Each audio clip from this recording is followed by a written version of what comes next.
Bonjour et bienvenue dans l'interview. Aujourd'hui, je reçois Boris Diliès. Bonjour. Bonjour. Bourgmestre d'Uccle, député bruxellois et maire. Et justement, à 14 h, vous allez, sans doute, quel suspense, voter la confiance au gouvernement Vervoort.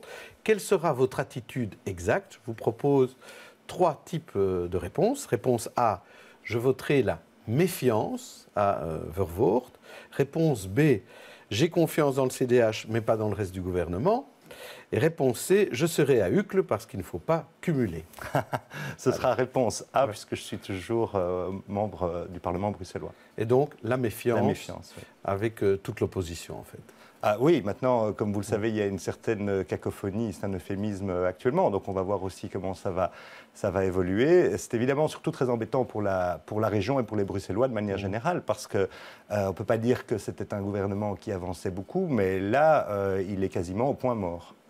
Mais ce gouvernement dans lequel il y a le CDH, avec lequel il y a des liens grâce à la région wallonne maintenant, finalement, vous trouvez que le CDH a raison de suivre Vervoort comme ça, en jouant la loyauté et la confiance? Ils sont dans une situation compliquée, et ça, on ne va pas le nier. Maintenant, je dirais que c'est leur problème, ce n'est pas le nôtre au niveau du MR, c'est à eux de le gérer, mais donc ils étaient dans une situation où dans les 2 cas de figure, c'est compliqué.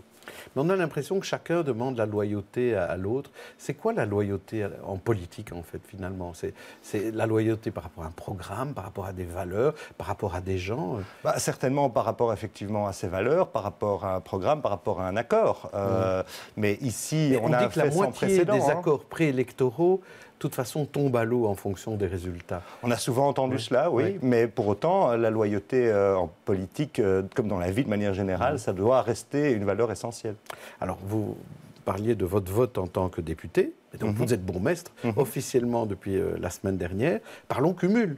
Le 26 juin dernier, vous étiez à cette même place et vous me disiez que vous ne cumuleriez pas. Absolument. On va vous écouter.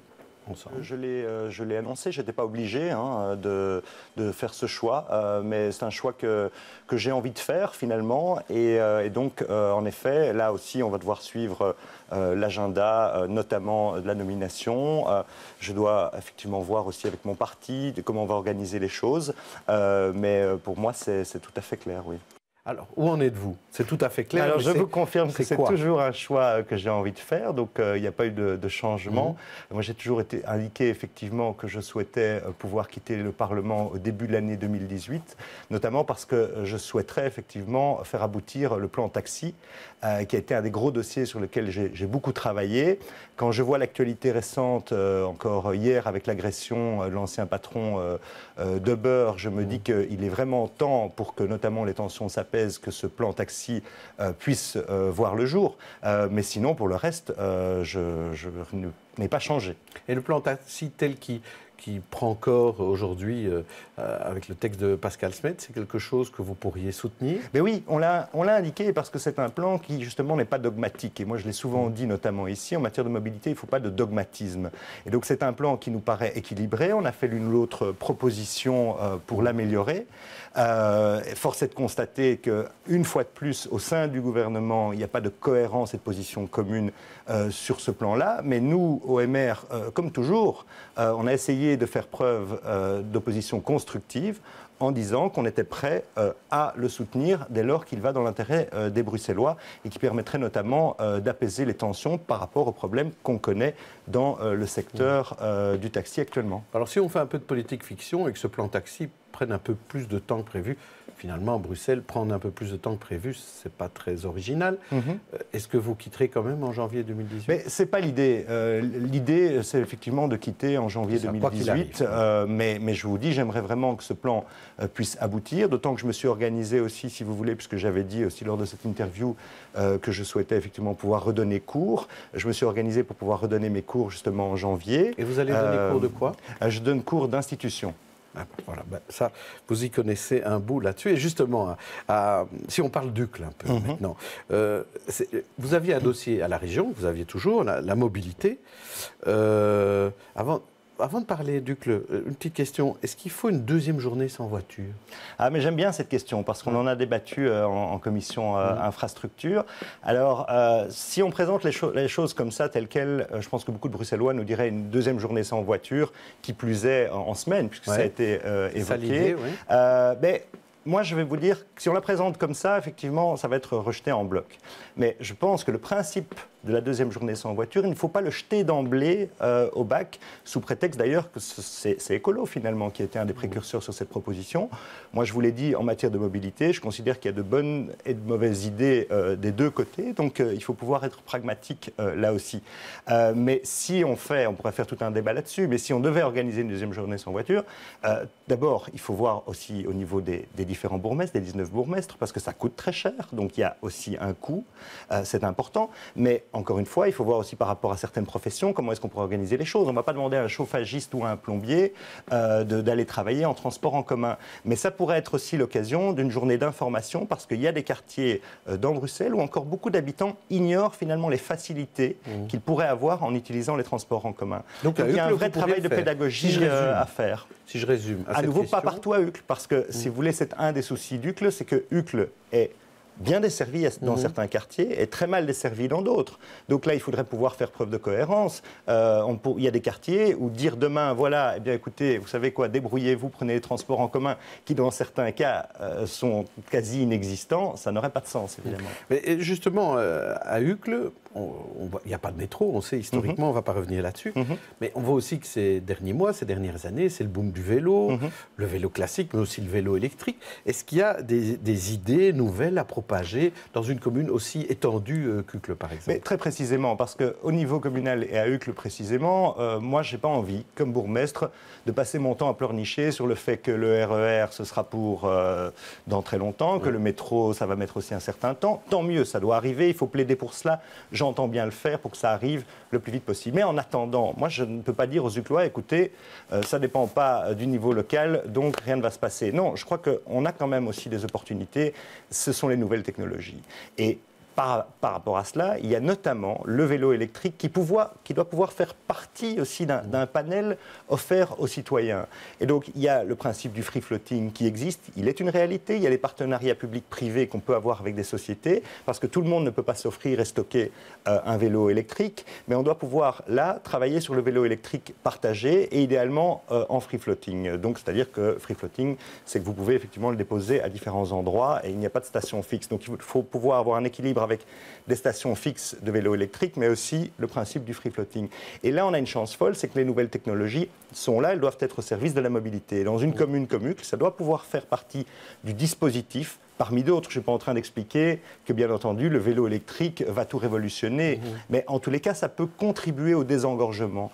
J'ajoute à cela qu'il y a aussi, je le disais, des quartiers d'Uccle qui sont actuellement tout à fait bien desservis, mais il y a probablement encore un travail à faire pour une meilleure information, une meilleure communication. Moi, il n'y a pas une semaine qui passe sans que je n'informe un Ucquelois qu'il a aujourd'hui, ici et maintenant, la possibilité de se rendre, grâce à l'offre suburbaine, grâce à la SNCB, eh bien, il peut se rendre, voilà, en 15 minutes, il peut se retrouver au centre-ville. Mais beaucoup d'Ucquelois ne le savent pas. Et donc, moi, je souhaite aussi qu'on fasse un vrai travail d'information en fonction du quartier où l'on habite et que l'Ucquelois puisse vraiment savoir quels sont les moyens mis à sa disposition. Parce que je constate aussi que beaucoup de personnes ne peuvent pas utiliser les transports en commun pour 1000 raisons que je peux comprendre. Mais il y a aussi des gens où on sera sur le principe que l'essayer, c'est l'adopter. Mais pour ça, il faut pouvoir faire preuve de pédagogie et les informer. Et donc, vous allez leur expliquer tout ça comment? Alors, l'idée, je vais travailler avec le collège. Non, là, je ne parle pas du tout de deuxième journée sans voiture, mais avec mon collègue Jonathan Birman, qui est un excellent échevin de la mobilité, qui fait vraiment un travail important, et avec le collège, l'objectif, ça va être effectivement de définir les choses pour qu'on puisse, notamment grâce aux nouvelles technologies, il y a le principe des applications, mais travailler vraiment sur l'information pour que chaque Ucquelois puisse savoir, à la fois via les nouvelles technologies, mais aussi, j'allais dire, à l'ancienne, qu'on puisse informer beaucoup plus encore. Alors, je voudrais avoir quelques réactions de votre part sur des personnes qui sont sous le feu de l'actualité ces derniers jours, avec un point commun qui sont des pays dictatoriaux. Il y a d'abord le cas de Theo Franken, qui a invité des émissaires soudanais pour identifier des migrants du parc Maximilien et de la gare du Nord.